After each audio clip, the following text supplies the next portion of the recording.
episode, we're wearing hats. Then we do a January 6th episode. This is And all our leading hats up are to on. the January 6th episode, and we have our hats Mhm. on. The Yep. main, For like 10 the, episodes, the, we wear a hat. like Yep. the lead up road to Wow. thing. All right, so The Jared, longest These are running some bit. great bloopers, by the way. what's that?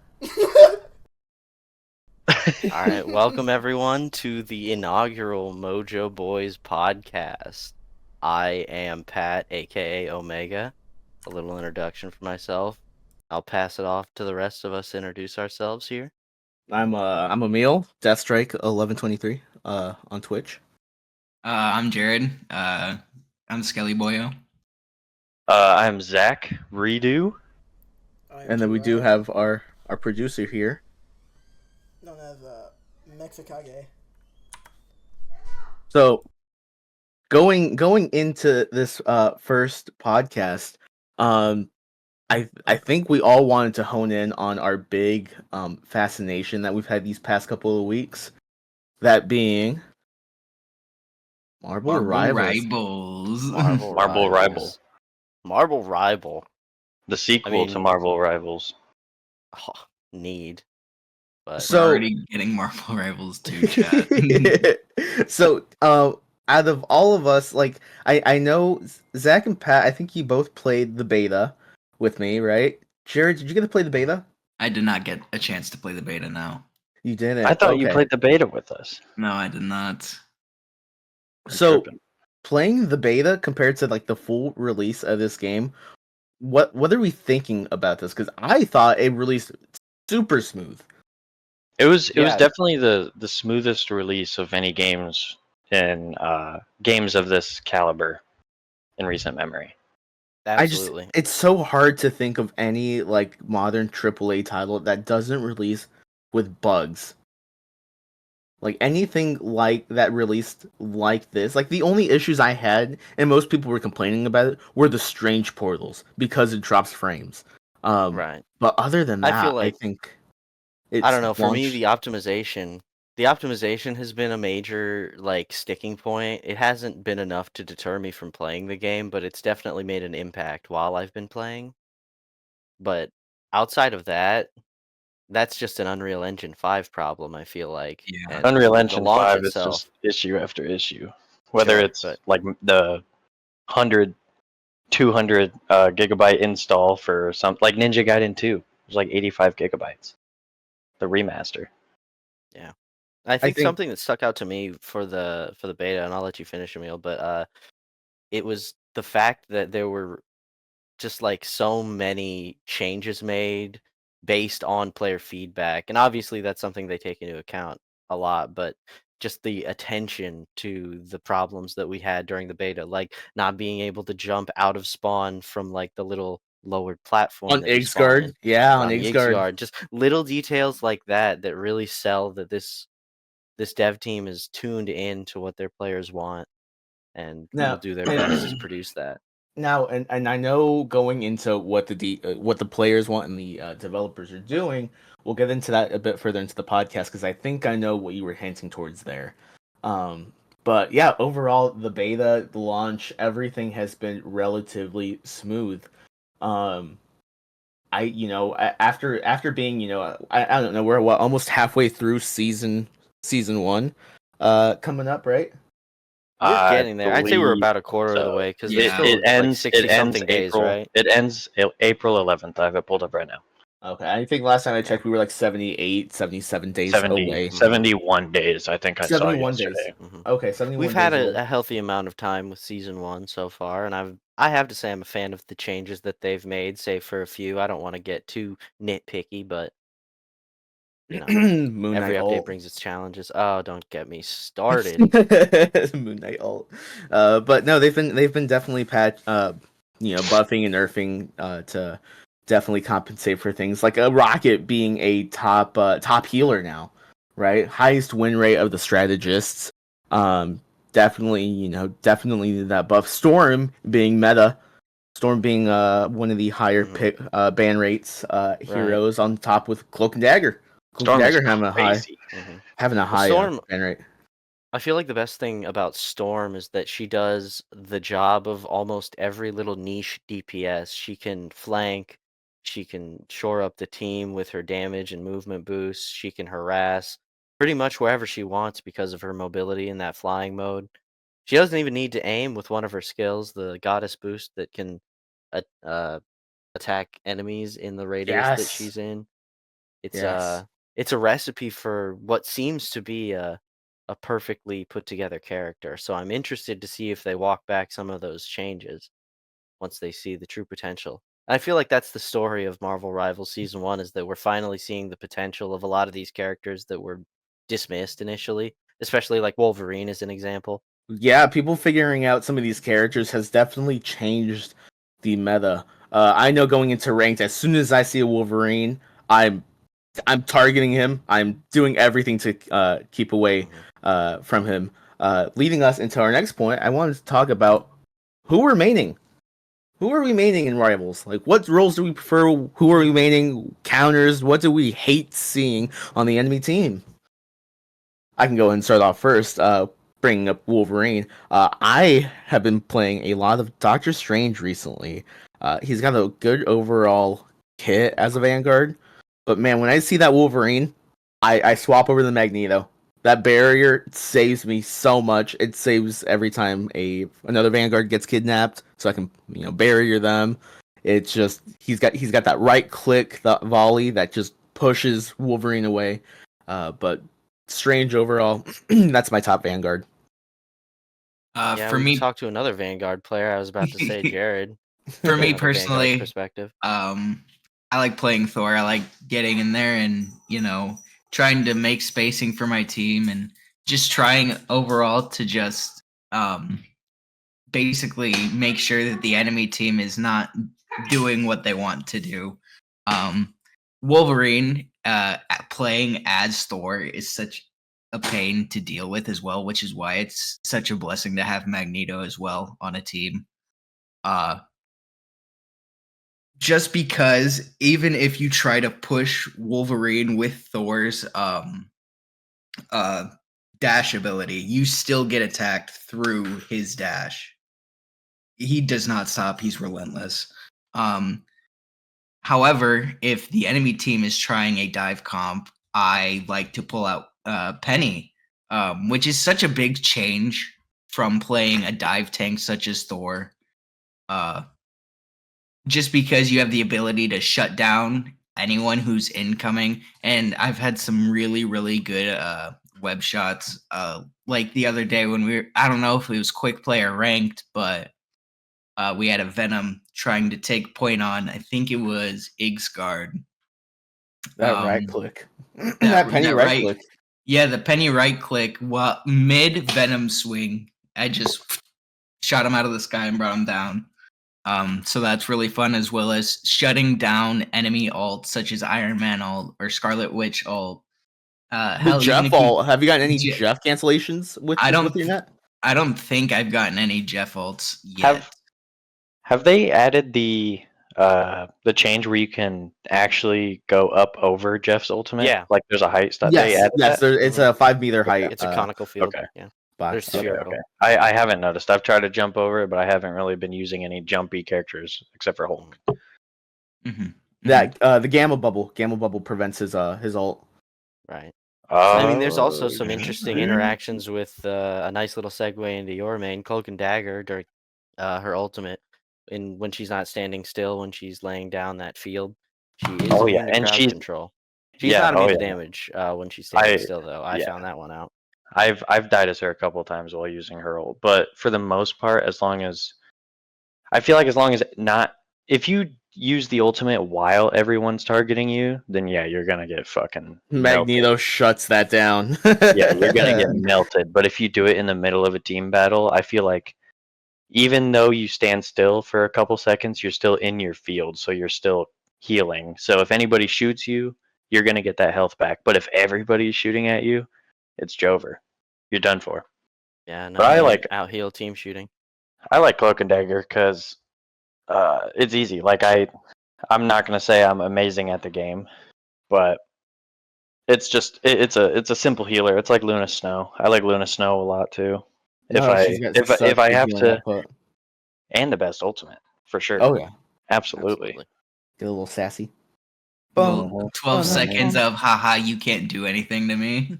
Yeah, You know, pretty much. there are very few ults that can shut down Luna, but it's an ult for an ult at that point. Yeah, Not even- but we also I feel have to take into effect that her alt coincides with line of sight. So shield like Doctor Strange or Magneto in front of her, cutting her off from the rest of her team. If they're in front of her, those people can be damaged as well. Right. But to have that positioning Yeah, is you have to be is really, really ridiculous. So It's it- something you have to play around regardless, which I feel like provides a lot of value. That's something that I've always said about like a Star-Lord ult is the fear factor alone provides value to a team. absolutely. Hearing that ultimate cry let's and hear it. Let's hear it. scrambling for cover. Our producer is a cracked Star-Lord main. Producer, add in Star-Lord's ultimate scream. Legendary. Drop and then that in and the then- soundboard. Pat, who have you been maining? I've been feeling quite the itch to play Loki. He's such a unique character, especially in the strategist role. I feel like he really embodies the difference between just your typical healer and what a strategist would play like. You have to think so much about ability usage, cooldowns, how your team is playing, the shape that they're taking, whether they're scattered or piled up around the point that you're trying to capture or push. I've seen you do some crazy plays as Loki to save us Absolutely. from counter ults. Like I remember specifically this one group we were playing with, and he ults most of the team, and he sets up a wall behind us, so I can only block in front playing Strange, and that wall behind us is already causing us damage, and you not getting caught in the ult, chopped down that rune and saved us, and all that damage was nothing. Just a I feel shift like canceled that out completely. his you. biggest value is that shift ability. It's an ultimate counter tied to an ability that you don't even need to stress about. And his ultimate, I feel like, is also arguably the best in the game, depending on the enemy team comp and your team comp, because you just Oh, get given enough time, you get an immediate choice of whatever ultimate you want. It's obviously more fun to go for the DPS ult and wipe a few enemies, but having a reserve support ult like a second Cloak and Dagger trail or a second Luna Snow, God forbid, I was that's just enough about to win a team fight just right about in to and say of that. itself. 24 if- seconds of if- uninterrupted invincibility unless you trade an ultimate. Oh yeah. If there's a Loki and a Luna Snow on the same team, doing both of those back to back could be a massive push. Oh, yeah, It's absolutely. That's been just- it's worked like- for us before. Unfortunately, Yeah. the producer and I have had some unfortunate crossover in our hiccups. ultimate timing. So thankfully, Luna Snow's ultimate does come with 2 modes, so he handles damage and I handle healing. I like how we're just titling him as the producer, like it's an ominous silhouetted figure over in the corner. Mexicage. He's Over in the hooded. corner, yeah, I'm hiding in the corner. looking like Elliot Alderson over in the corner. The producer, The producer. wearing all black, hood up, The watch. shrouded So- in darkness. Exciting time in the world right now. So with the category of hero shooters, it's kind of hard not to talk about the other big hero shooter that everybody likes to refer to, and that Paladin happens in to the be Paladin. No, Paladins, baby. obviously, we Amelia are wants a voice talking- pack. we're obviously talking about Overwatch here. So I used to play Overwatch religiously when it first released. I was a Genji main through and through. And I used to constantly play ranked, made my way up to Grandmaster. And then Overwatch 2 came out, and I played it. I did my fair share. Couldn't get back up to Grandmaster because I was washed. But there's definitely been some changes for, I'm going to personally say, for the worst in Overwatch 2. But some people do enjoy the changes that we've gotten in Overwatch 2. Jared, go right ahead, Zach. I played it the most when it first came out, like when Overwatch 1 first came out. It definitely at its core feels like the same game, and I think that's the biggest issue is that it hasn't changed a crazy amount. Sure, new characters have been added and maps and whatnot, but it goes back to the promises for the release of Overwatch 2 that they never kept up with. Right, So right. We were it promised feels like the exact PvE. same thing. PvE was like the big selling point of this, and for them to just completely scrap it and pretty much lock it behind, I think they lock it behind a battle pass now. I might be wrong, but they lock them behind events, and the whole selling point of Overwatch 2 was the PvE, right? The changes. We were supposed to get story, but none of it ever came. And to this day, Overwatch 2 is pretty much just a bland hero shooter that for the most part forces roll queue, which is it is something that worked for Overwatch, at the end of Overwatch 1 and worked for the start of Overwatch 2, but with nothing else, nothing promising coming up, there's not much for Overwatch 2's future. Yeah, I have a similar experience to Zach where I really only played the beginning of Overwatch 1, but as a passive viewer to the downfall that began with Overwatch 2, I was I guess a bit sad to see the game that I had enjoyed casually just fall so far from what it had initially promised, especially with Overwatch 2's launch being so disappointing. I, like many other people, didn't see the justification for releasing a second game as opposed to just continuously updating the one they already had. And I I feel like remember. they're suffering the consequences of an unnecessary addition. Jared, any thoughts? Did you play Overwatch 1? I think Jared, hello? All right, everyone. Moment of silence. Hats off. He's got This Yes, is we it. know. Oh my struck by a Oh ballistic my projectile. God. I think we lost feed from Jared. He might be dead. Well, I'm sure he'll scoop back in.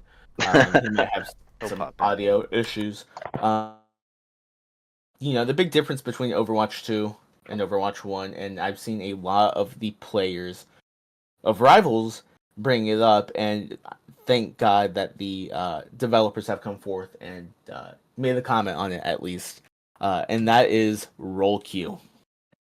I think roll queue works for Overwatch because of the way the balances are between the tanks, the DPS, the supports. I think that with Rivals, roll queue could possibly alter the game in such a capacity that it could make it not unplayable, but not as enjoyable as it currently is. Mhm. It if they add it, it needs to be a separate thing. It cannot be implemented uh, across all modes. And Like have it as another Doom match, just like another mode. Have Doom match, zero conquest, build or and battle royale type of thing. Exactly. Yeah, I would get the people that have that hard set mentality of 2-2-2 works. But as someone that has climbed in rank, that has dumped in, I think I'm probably at 200 hours already on Rivals. That 2-2-2 mindset does not work, right? Because right now, and a lot of people, say that the meta is 3 strategists, and yes, that can work. However, there's counters to it that prevent that. Let's say 1 Vanguard, 2 strategists, and 3 strategists and 2 duelists. There's that's the exciting part about Rivals, is that everything changes depending on the comp. I can't think of an instance where, or I think I can think of plenty of instances where we've ran 2-2-2, and that's just not working. So we'll have to use a solo tank, and one of our tanks will have to swap over to duelist to pump more damage out, and usually that will win us the match. Or if not, if the enemy team is pumping out too much damage, we'll get a third strategist to sustain us and keep us in that fight. But that roll queue forces that mindset of this is how we have to play. Well, I Yeah, think that speaks to like the can't do point I want to talk about is like player freedom and like the additional depth of running a different composition of roles to counter a specific team composition, because you've seen obviously like how dominant certain kinds of characters can be, like your hit scan DPS Hela, Hawkeye, or your diving DPS like Iron Fist, or even just a tank like a Doctor Strange. You want to play around the characters that are kicking your ass, right? You don't Right. want to just have to sit back and stew in your role because you queued for, let's say, Vanguard, and you realize that more damage absorption is not what your team needs, it's more damage output, and you can't really do anything about that. You just sort of have to sit there and realize that your elo is gone for that round. And Right. that's a tough thing to try and work through, because the mental game in ranked is so important, and it looks like we formally lost Jared We here, lost Jared in the silence um, form. you know, it's a question of how much you want to enforce a certain attitude of your team composition in your game, and the developers have made it very clear that they want to encourage player freedom, and I think that's a good thing, because having the same setup for a team composition, and like say even role queue was restricted just to rank, having that forced in the competitive game mode would just make people more, I suppose, more willing to tilt because of the role they're playing as opposed to the game that they've experienced. They like attribute the negative feelings to like the role they're playing, which is why you probably saw an epidemic of people not playing tank on Overwatch, is that they feel like they put in all this time, all this work, all this effort to learn a character, and it just does nothing for them. And I feel like that's what Marvel Rivals devs are trying to avoid. It also adds a shit load of repetition. Like Absolutely. if I'm using a strategist every single game, I'm gonna lose my mind. I enjoy it when people take Cloak and Dagger here and there. Yes, I want to use them most of the time, but I'm perfectly okay with switching it up. Because if I'm just shooting teammates every single game without shooting any enemies, I'm gonna lose my mind. I feel like that's the fun part about Loki for me, is that he's a strategist that is also encouraged to deal Damage. DPS, because with Cloak and Dagger you have to weigh the benefits of Swap. switching your character and then Yeah, most focusing of the down time an it's enemy just with your better left just click. use Cloak. Absolutely. No, I don't. Or I don't play- not Cloak, Dagger. I mean, Dagger. I don't play the character, so I was just hoping that you knew what you were talking about. So the don't. other big difference that we've noticed off of Rivals and Overwatch is that the battle pass.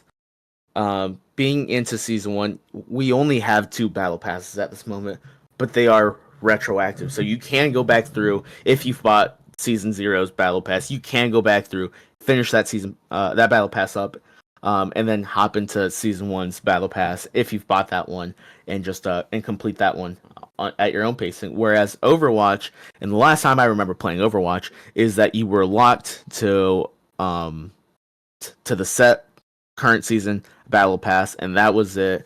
And all the exclusivity legendary skins at the end of the battle pass, you can just buy them now. They're not exclusive anymore. There's nothing special about it. If you just wait out, a couple months, you'll be able to buy that skin, but everything else in that current battle pass is still locked behind that battle pass. Playing Overwatch 1, let me say this first. I think loot boxes are evil, right? I think they're evil because they're so fun. Right. Exactly. It's the whole gambling problem. It gets addicting. You like the surprise mechanics, whatever. However, the thing that was nice about Overwatch is that when you got the loot box, you weren't locked to buying or to having to buy that battle pass. You had the chance of earning these loot boxes, and you had the chance of buying or of earning these paid skins through these loot boxes just by playing the game. Yeah, the chances were lower. However, that chance was still there. Whereas now you have to buy the battle pass to get the cool stuff. Mhm.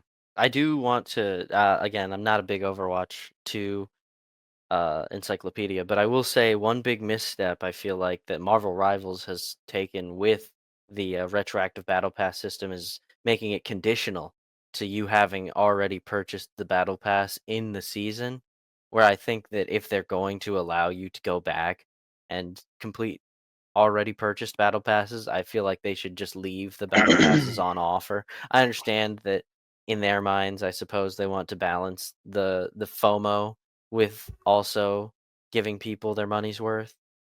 But at the same time, if you're going to allow us to go back outside of the season and retread the battle pass, why not open up that extra customer base for people who say got into it 4 or 5 months after launch, a couple seasons deep, and see a skin they really want in that battle pass?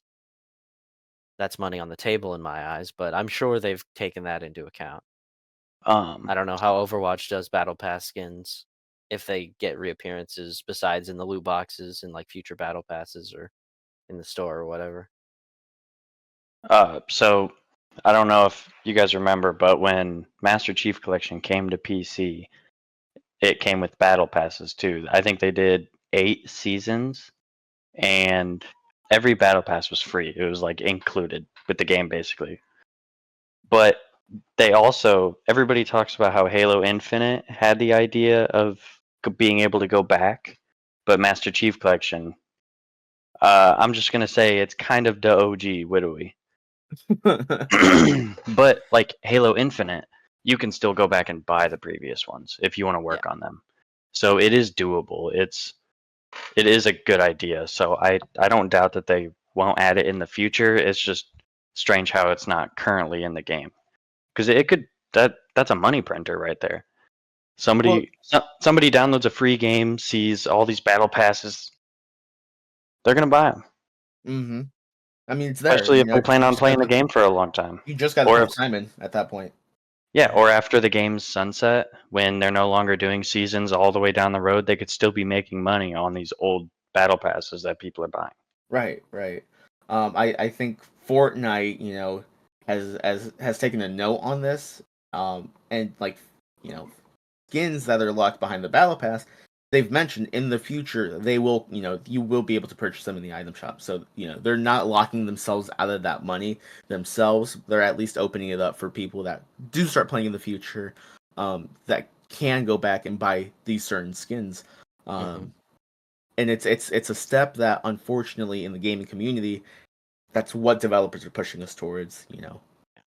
Microtransactions, skins, and we, the consumers, the gamers, are guilty of purchasing these skins because, to be fair, some of them are really cool. Some of them are really cool. I like being cutesy sometimes, And that's proverbially how they get you. And I suppose that kind of like white whale FOMO of hunting down a skin that was in a battle pass a long time ago that maybe you weren't around. Renegade Wado? Right. Okay, if you're I guess that's the OG. My ass thinking of Geralt, who I missed. I'm very upset. Yeah, It still bothers me to Was this he- day. I could give a was he let. Battlefield? There have been enough opportunities for me. Like Dr. Samurai Dog Gator Doom, was pretty cool. Geralt, yeah, There have Doctor been Strange. so many very iconic Iron Man, characters. the original Iron Man skin with the. Couldn't you swap off of Iron Man and go back to Tony Stark? Tony? Like in game, it was an emote. Yes. Mhm. I know what you're talking. Yep. Yeah, what you're talking about now. And then And like It's those they skins that could provide free money even if they It decided to also- sell them again. But it's the FOMO that they wanna lock in on.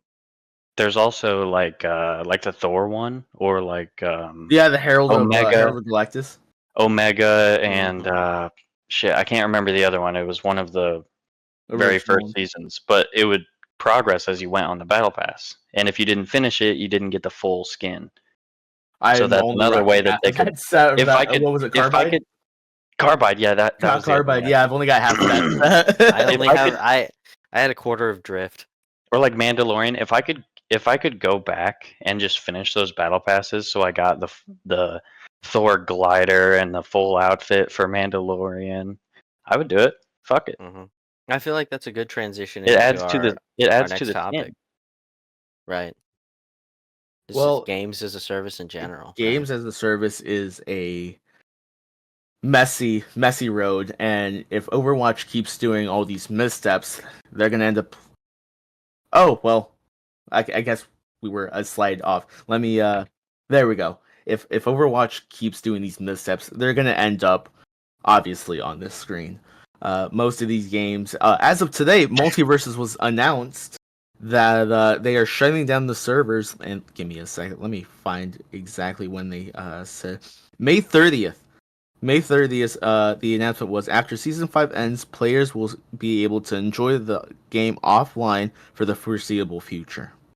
For the foreseeable future is scary, though. Yeah, it's a very perturbing, but I suppose they don't want to give any guarantees. They can't account for everything, but it's a statement that indicates they're Oh, probably yeah. going to put their best effort into. There is a lot of rights in this game that they could lose. Well, all of the rights are owned by Warner Brothers, so it's a Warner Brothers game first and foremost. Oh, yeah. You're right. You're totally right. So all But the I'm rights more- are theirs. However, Or like look at Batman. What if Batman goes to a different, like how Spider-Man has been transported around? That could take the game off.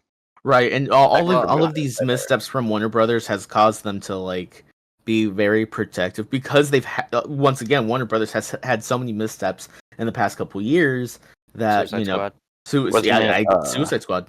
Batgirl, they just completely canned. They Coyote completely versus scrapped- Acme. Coyote vs. Acme, yeah. completely Shelf that one too. shelved it completely. Because of multiverses, the Fortnite skins, all the DC Fortnite skins, they didn't come back to the shop because of multiverses. They wanted to bring multiverses first and foremost, and that ultimately has led to this downfall of multiverses. Batman. So sorry to sidetrack. I just saw the other day the what is it? The Caped Crusader pack, I think, on Fortnite Finally is came coming back. Yeah, Finally coming back. like just a couple days before they announced Multiverse is shutting down. So, and there's been multiple rumors that is what Warner Brothers was doing to prevent all these other DC collabs. They wanted the money for themselves, and they got greedy, money hungry, and ultimately, it cost them this game that was I thought it was enjoyable at launch, but once again, that battle pass locked so many characters behind all these walls that you either one had to purchase or two had to wait for a week rotation for you to play them. So it's that greed that very much shuts down most of these games. Like Suicide Squad. Suicide Squad had an all right story. I know a lot of people didn't like it. I enjoyed it personally. I really enjoyed Suicide Squad. I'm looking at it right now. I just pulled it up on Steam. I put 72 hours into it. I think Can you take I a think peek at how much time I put into that? you put 37.6. Okay, that's not So Mhm. First off, 96 gigabytes, insane. If it was smaller, I would have considered playing it longer. And if the optimization on PC was there, which it was not, they did not Those address frame that drops were one rough. bit. I scoured when they added Deathstroke. I scoured through those patch notes looking for any sign that they paid attention to it, Optimized. and I looked it up. I went everywhere, and they have not. But for the most part, I enjoyed it. But the problem was after I unlocked Joker, because I gave it through the first season to see if it would truly keep my attention, and it did up until I unlocked Joker, and then it finally started to hit me how repetitive everything was. Right. Yeah, and that's ultimately the reason I uninstalled it. It's just the only material we were getting were reskins of guns that maybe had slightly different stats, and yet that's part of looter shooters. But all the other thing was we were hardly getting any sort of skins, any sort of update, any sort of communication from the developers on what was coming forth. And ultimately that made me just lose complete interest in the game. And it sucks because even to this day, I will say the movement and the combat was so fun.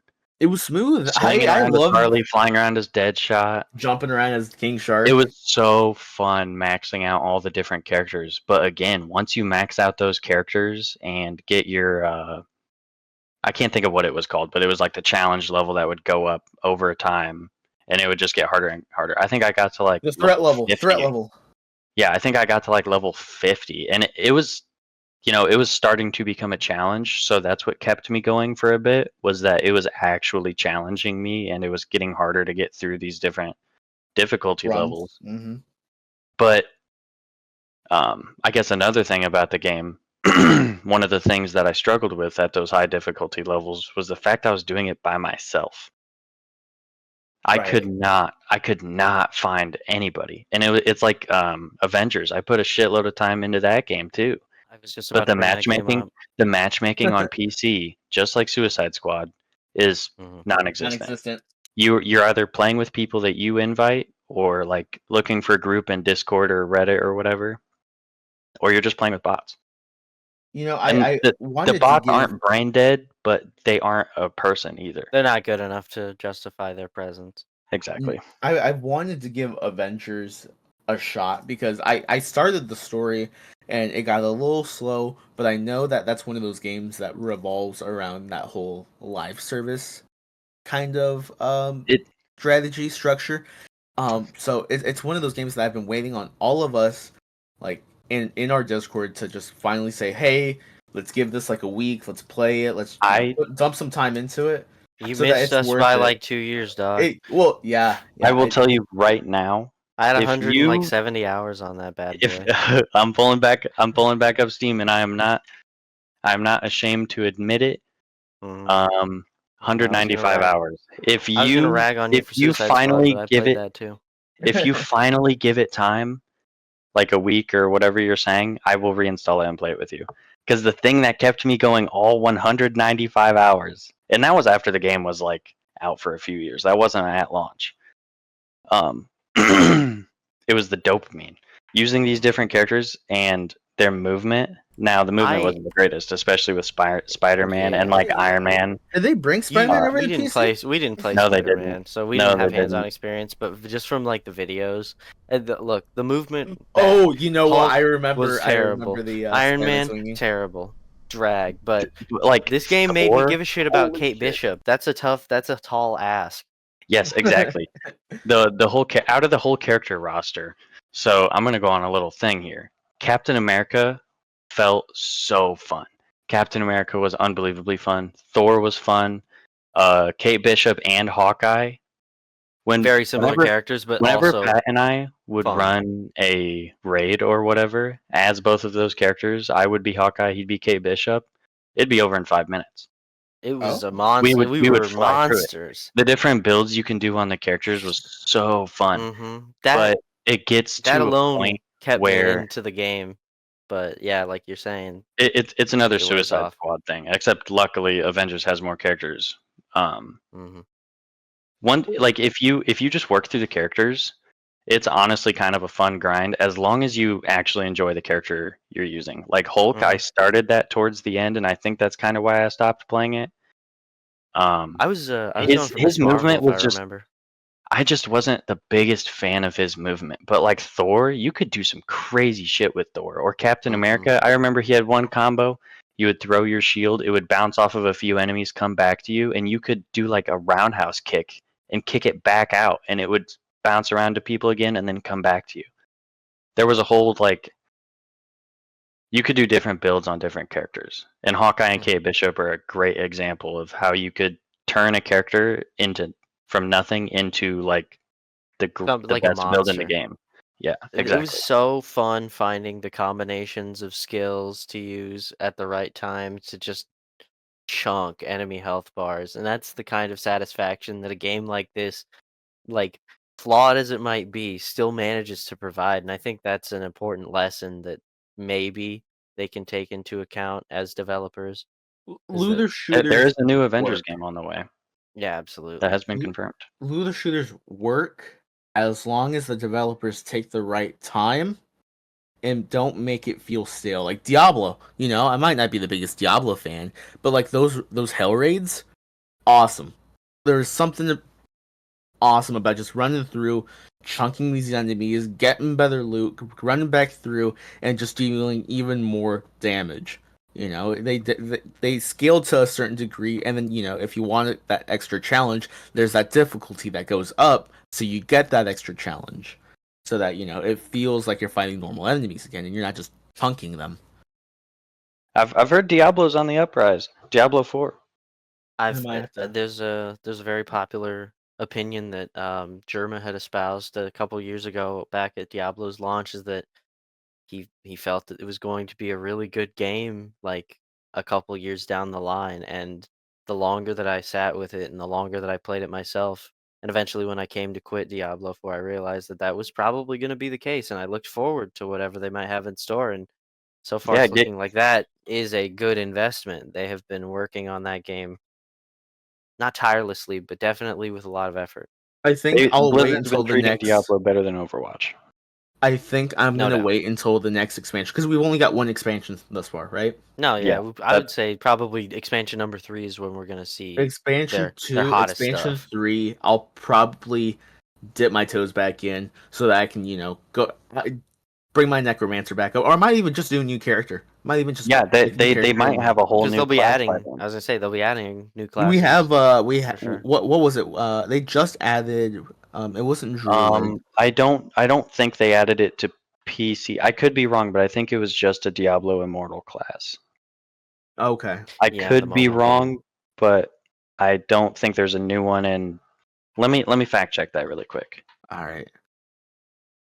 Well, while we wrap up this little discussion about Diablo, Pat, what are you excited for season for the next season of Rivals? Well, I'm looking forward to especially the mid-season where we get the Thing and Human Torch pictured here.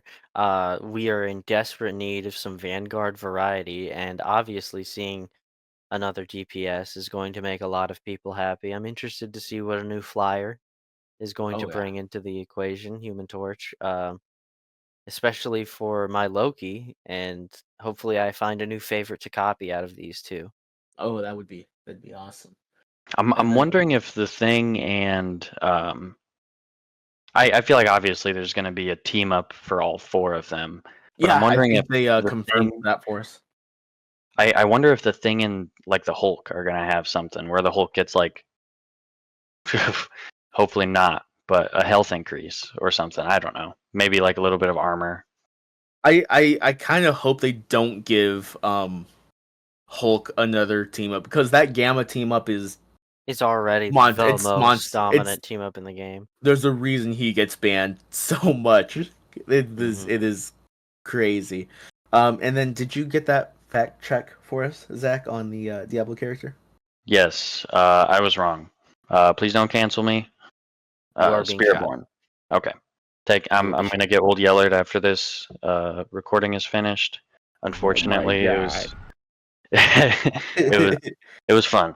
But yeah, We're gonna the floor you, Spiritborn is an TC. entirely new class in the Diablo series that calls upon the unique strengths of Jaguar, Gorilla, Eagle, and Centipede Spirit Guardians to overcome any nightmare the burning hells throw their way. Okay. July 18th, 2024. Awesome. So yeah, there's another class for us to try out when we ultimately go back through. Oh yeah, Spiritborn trio. Do another attempt at Diablo. Possibly get our producer in on it this time. Gotta- Hint. Get just him to gotta try out brave- Diablo. Hint. We There's gotta also, brave Path of the Exile. BattleNet because I have it on BattleNet. I also have it unfortunately. on BattleNet. I think we all have it on BattleNet because it wasn't out Makes on sense. Steam at the time. Correct. But Zach, any things you look forward to in the next season or the mid-season of Rivals? Yeah, honestly, same thing for the mid-season. I'm looking forward to the Thing in Human Torch and seeing any other team ups or even just their abilities, really. For next season, though, I will shout this from the rooftops every single day. I want Ghost Rider. I want Ghost Rider. I want Nightcrawler. I want all these characters. So I'm just looking forward to what's coming, I guess. The future. I think my biggest thing that I'm looking forward to in season 2 or even mid-season, because I'm sure we're gonna get some, is the lore. I am loving the lore we're getting because we've got 4 Chronoverses right now, right? And right now we're focusing on the main universe Chronoverse where Dracula has pretty much taken over New York City, turned it into an eternal night, and we need to figure out what the canon path is because depending on if you're doing attack or defense on Midtown, Moon Knight and what is it, Iron Man, pretty much destroy all vampires. But if you're defending, I think they use Reed and who's the other person? Reed and Strange figure out a way of saving all these people that got turned into vampires. So I think the mid season when we get an update on the lore or even season 2, I Do you think that's they're what I'm gonna? looking forward to. Do you think the mid season's gonna drop any hints at the new characters coming?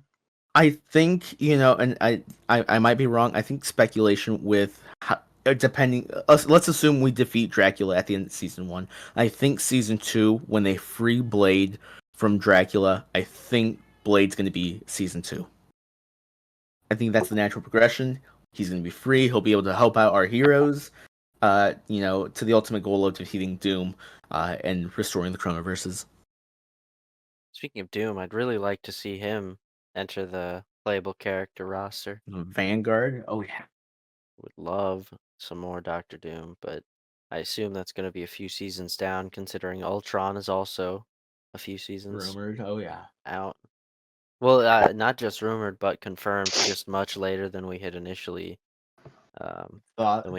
believed, because the leaks we were getting, I suppose, were from development of future seasons, and the existing seasons has already been completed by the time the game had shipped, or at least laid out in a way that they wouldn't leak so easily.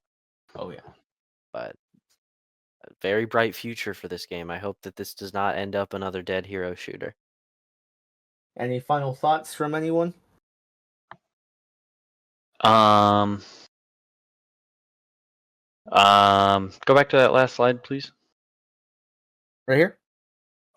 Now, if you focus your eyes on the bottom right corner, It will hurt. that is pain. Hurts. No, that hurts.